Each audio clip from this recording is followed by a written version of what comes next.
everybody, it's Connie with SimplySimpleStamping.com. Thank you guys so much for stopping by for a 2-Minute Tuesday tip. Hey, during this month, we've been talking organization. It's time to get everything in your stamp space nice, clean, tidy, organized. Today, we're going to be talking about what to do with all those scraps. Now, I know a lot of people have a lot of different methods for storing scraps, but I'm just going to share my method, and that is the good old Ziploc bag. I take all of my scraps that I have left over after I've been working on a project. Look, I even have some embossed cardstock that I've stuck in here.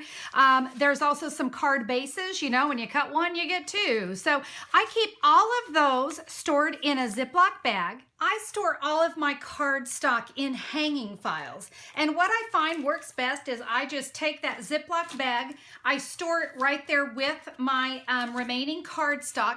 And I find this method just works really well because when I come to grab a sheet of cardstock, I'm gonna grab my scrap bag and see if I have something in my scrap bag that's gonna work before I cut into a brand new piece of cardstock.